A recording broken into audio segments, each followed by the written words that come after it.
हजरत साहब का नाम मेरे नाम मुंह से सुनना चाहते हैं तो मैं भी हनुमान चालीसा आपके मुंह से सुनना चाहूंगी साहब। कभी दम हो तो सुना दीजिएगा। आज इस सदन में 1986 के कानून की दुहाई दी गई। आज इस सदन में 1986 के कानून की दुहाई दी गई। अंग्रेजी में जिसे कहते हैं फिग लीफ, उसके पीछे इंसाफ को छिपाने का दुस्साहस किया गया। 1986 का वो कानून ये कहता है कि इद्दत की मुद्दत तक ही मेंटेनेंस मिलेगा, और सुप्रीम कोर्ट ने कहा था कि आजीवन अगर महिला को छोड़ दिया जाए तो उसे मेंटेनेंस देना पड़ेगा। तो ये सवाल आज उनके लिए है जो इंसाफ की दुहाई देते हैं कि जब इनके पास वक्त था तब इन्होंने तलाक़े बिद्दत को गैर कानूनी करार क्यों नहीं दिया इस सदन में, इस संसद में। जब इनके पास मौका था तब वो महिलाएं जो प्रताड़ित की जा रही थी तब उनके पक्ष में ये क्यों नहीं खड़े हुए। आज जो लोग कहते हैं कि जल्दी क्या है क्योंकि सुप्रीम कोर्ट फैसला सुना चुकी है, उनसे कहना चाहती हूं कि 477 बहनें आज भी है हिंदुस्तान में जो सुप्रीम कोर्ट की जजमेंट के बाद भी तलाक़े बिद्दत की शिकार हुई हैं। 477 तो बहुत बड़ी संख्या है महोदय। अगर एक ही बहन के साथ इस प्रकार का अन्याय हुआ तो इस सदन की, हम सबकी ये जिम्मेदारी है कि हम उस बहन को न्याय दिलवाएं। आज ये निवेदन आपके सम्मुख में रखना चाहती हूं। कुछ लोगों ने ये भी कहा कि ये एक सिविल मैटर है, इसको क्रिमिनलिटी की दृष्टि से क्यों देखा जाए। इस देश ने वो मंजर भी देखा जब ये कहा गया, इस देश ने वो मंजर भी देखा जब ये कहा गया कि अगर दहेज लिया जाता है, दिया जाता है तो लेने वाले और देने वाले को परेशानी नहीं। ये एक सिविल मैटर है, इसमें कानून का क्या काम। फिर भी इस सदन ने डाउरी को क्रिमिनल दृष्टि से देखा और कानून स्थापित किया। इस देश ने, हमारी सभ्यता ने, हमारे समाज ने वो मंजर भी देखा जब सती की प्रथा चली, लेकिन समाज ने संविधान के संरक्षण में उसे भी गैर कानूनी ठहराया। आज अगर 1986 के उस कानून में ताकत होती तो शायरा बानो को सुप्रीम कोर्ट के दरवाजे पर दस्तक देने की नौबत ही नहीं आती।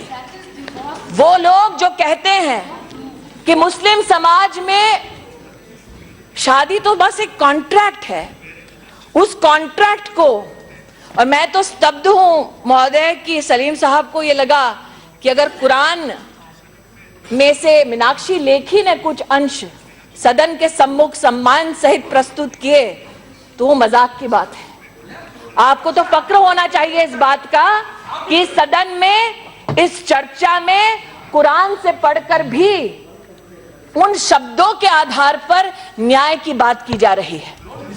और अगर आप इसे कॉन्ट्रैक्ट की दृष्टि से देखते हैं महोदय, तो यह हिमाकत मैं भी करूं सलीम भाई। वर्स 231 को अगर पढ़ें तो उसमें लिखा है, when ye divorce women and they fulfill the term of iddat, either take them back on equal terms or set them free on equal terms। Hindustan की आवाम जानती है कि अगर कॉन्ट्रैक्ट रद्द करना हो तो यूनिलैटरली कोई भी कॉन्ट्रैक्ट रद्द नहीं होता, और अगर कॉन्ट्रैक्ट रद्द होता है तो उसके कॉन्सिक्वेंसेस होते हैं और वो इक्वल शर्तों पर रद्द किए जाते हैं।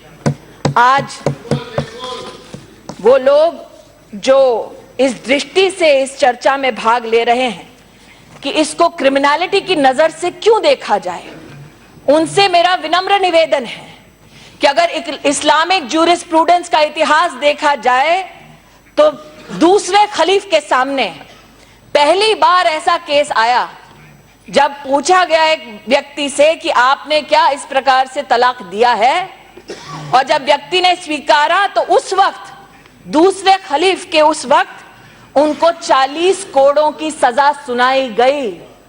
इसका मतलब इस्लामिक ज्यूरिस्प्रूडेंस का इतिहास भी ये बतलाता है कि तलाक़े बिद्दत एक क्रिमिनल एक्ट है अगेंस्ट अ वुमन। आज यह सदन इस बात का फक्र कर सकता है कि सुप्रीम कोर्ट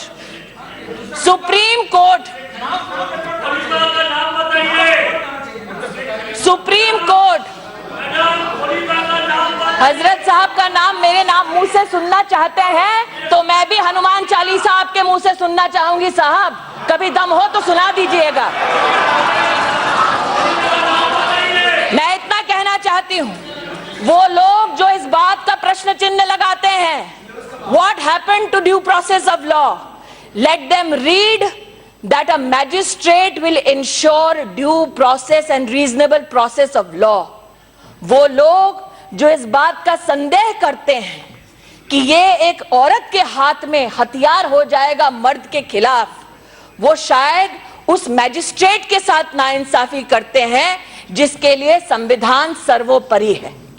आज मैंने क्योंकि संक्षेप में हस्तक्षेप करने का आपसे निवेदन किया, मैं इतना ही कहना चाहती हूं कि कानून मंत्री जी जो यहां विराजित हैं, प्रधानमंत्री जी को विशेष अभिनंदन इसलिए क्योंकि आपने राजनीति के मकसद से नहीं बल्कि इंसाफ के मकसद से इस बिल की शुरुआत की, इस कानून की शुरुआत की।